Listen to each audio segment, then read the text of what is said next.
The Don Rickles of pro wrestling. I'll take that as an honor. As a matter of fact, I compared myself to him yesterday because he is such a insult comic and never prepared for anything. He just went with the fly, and I feel I do better with that because I'm not good with prepared material. So I do better on the fly, and I appreciate that comparison. That's an honor, especially with him just passing away yesterday.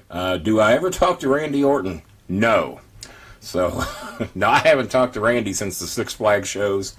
We had our differences for a long time, but we're all right now. Or at least he said we was last time we met. Who in 2017 would you make a new Bolin Services out of? Well, I'd love to start with Shinsuke Nakamura, but I guess speaking-wise I couldn't hurt, but I think the fact that he can't speak, or at least on television, doesn't speak that great of English, works for him. I wouldn't mess with that. So I think me being with Shinsuke would only fuck him up. Would you return to manage Jerry Lawler? In one time I would. As a matter of fact, this almost happened. Jimmy Cornette suggested this in a match. I think it was going to be in Virginia, West Virginia, one of those, and it was suggested, but something happened and Jerry Lawler could not make the show, so we backed out of it. But yeah, I was going to manage Jerry Lawler against Jimmy Cornette, and I forgot who he was managing. But it would have been the only time in my entire career that I ever managed Jerry Lawler. Do you talk to Ron Waterman? I talk to him on Facebook from time to time. Haven't seen him in forever. If WWE inducted you into the Hall of Fame, yeah, right. Do you think it would be John Cena, Jim Cornette, or Jerry Lawler? It would be an honor if any of them did, but I really don't talk to Cena anymore. He's too big and famous for us and too busy. Danny Davis told me he hadn't heard from him in years and years. So it would just about have to be Cornette, even though it would be an honor to have Lawler do it. King, what a great idea. You're looking spry. Is that German? Is that English? I don't know. Well, thank you, Christy. And, yeah, I think it's a great idea, too. Great way to communicate with everybody, and I've never done this. Eric Major needs more Maya. Bite me, Eric. Maya's on the road. They're in Little Rock, Arkansas this week doing their bridal shows. Thoughts on tag team wrestling? Not overly impressed. I mean, I fell asleep on the damn one at WrestleMania until the Hardy Boys come out, and then that put some life into it. So that was some fun. Let's see, you should do this often. Well, I plan to. We'll do this a little more often. You've worked with a lot of folks in the wrestling business over the years. Is there anyone in the business you still get starstruck when you meet them? Probably two. The Undertaker, who I worked with at a Louisville Garden show, and obviously Stone Cold Steve Austin. That was one of the most fun shows I ever did, was me and Rico doing a bit with Steve Austin. And I'm still a little starstruck by them. I mean, they're a couple of big deals in the business. Steve has been very good to me and my son. I mean, he don't treat me like I should treat him like he's a star. He treats me like a friend. And Taker's a little more, he's a little more put offish, I guess. He don't really socialize or talk a whole hell of a lot. Not like me. Hell, Austin took my son to Prince, sat on a picnic table with him in Cincinnati, and they talked bullshit for an hour and a half, and none of it was about wrestling. Just various bullshit, and he loved my son and has been real good to us. Any thoughts on James Mitchell? I love James Mitchell. He's one of my he says I'm his favorite manager. He thinks I should have been way more famous than I was.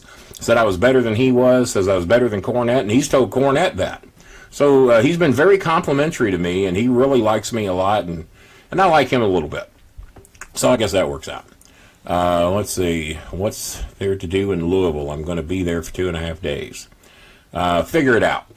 You're going to come see me for a good chunk of that time. And, you can see the bat, where the bat factory is, Churchill Downs, Louisville Slugger Field, where the Louisville Bats play. There's plenty to do here. You shouldn't be twiddling your thumbs too much. We'll give you more advice. Let's see. Owen Hart thoughts. Owen was a dear friend of ours, especially with my son. He loved my son. A great friend of ours. He was always the first to greet us in the back whenever we went to WWE shows, and was really just a hell of a guy. Got a touch of a cold here, guys, so just bear with me. Oh, no hiding from a live camera, is there? And but no, Owen was a great guy. He was always a pleasure to deal with, and I miss him so much. I never cried harder than I did when Owen passed away, and my son did too. And it's still hard to even hear anything about that video or how he died, because he was just too damn good of a guy. Bret Hart did not think as highly of. He was a bit of a prick to everybody when he was around. Didn't get along with Bret, and especially Cornette didn't.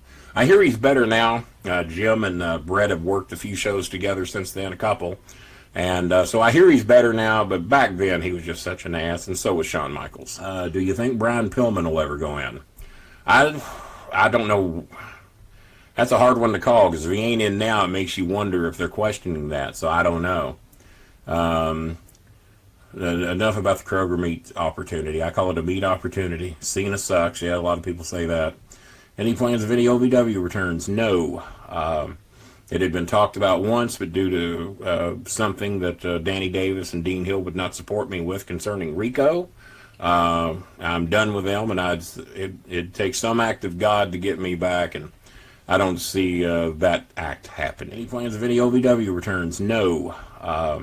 It had been talked about once, but due to something that Danny Davis and Dean Hill would not support me with concerning Rico, I'm done with them, and it takes some act of God to get me back, and I don't see that act happening. Any favorite match? Yes, Jerry Lawler, Terry Funk, and then again Jerry Lawler, Terry Funk in the empty Coliseum match. I made fun about that about a Reds game yesterday. Michael Coffey, did you get your Hall of Fame ring yet? No, but if they don't get me one, I will. So I'll have one soon. I'd rather them pay for it, though. Glad to see you doing better. Michael Coffey, as a matter of fact, my son was named after Michael. Michael and I went to school together from 3rd grade on. I even remember girlfriends he had that he doesn't remember because I wanted them and he had them. Misty Crisp, if you're out there, Michael, you had Michael. And I went, well, I think that all worked out for the best. So, and I can assure you Misty Crisp is not listening tonight. But Michael, my son was named after him, and Jimmy Cornette, so my two best friends in the whole wide world were Michael, who's my longest friend, and then Jimmy, because we've just had the most contact with each other over the last 40 years. Jim and I have been best friends now for 40 years, so that means me and Michael have been best friends 45, 46 years, I guess, maybe a little longer, but yeah, we've been friends since 3rd grade. My dears, and never had a crossword with either Jimmy other than on the shows, or Mike Coffey, and that long of time, never a crossword. And Mike and I have stayed in pretty good contact with each other over the years, too, so don't know if Mike their thoughts. Rick lost a $1,000 bet to me back in 1986 on Louisville Cardinals, North Carolina, playing in the NCAA tournament, and Louisville played them and beat them by 20-something points. And the reason I made that $1,000 bet with Rick is that he bet me $1,000 to my 100. So I took the 10-to-1 odds, and then Rick tried to back out of paying me, but Bobby Eaton at the airport made him pay because he saw the bet go down. And Rick and I have been friends for a long time, not as close as Cornette and Rick are, but Rick and I have had a long-time relationship since 1980s. Probably 84, we made the bet in 86. Jimmy introduced me to him at a TBS wrestling show. Who's worse, Vince Russo or Donald Trump? I like Vince Russo. It's Cornette's got the problem with Russo.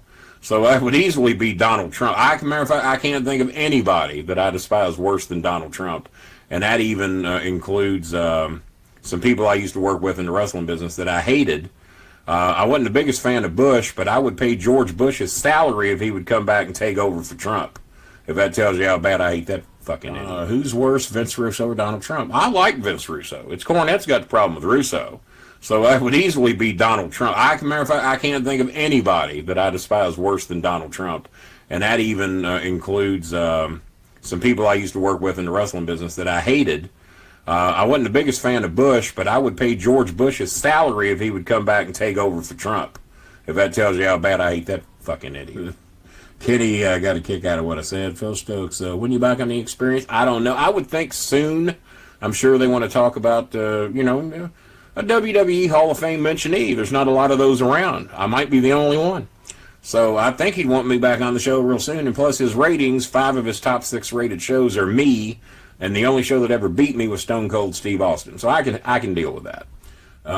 Eric Bischoff thoughts. Well, Jimmy and Eric are apparently now buddies because they both hate Russo. I personally like Russo. I talk on the phone with Vince Russo probably once every couple of weeks. We're planning on having dinner soon. He's going to come here. I'm going to go there. And we're going to rotate that about every other month. So I got no problems with Russo. We had a lengthy talk, covered some of the issues him and Cornette had, and he and I get along good.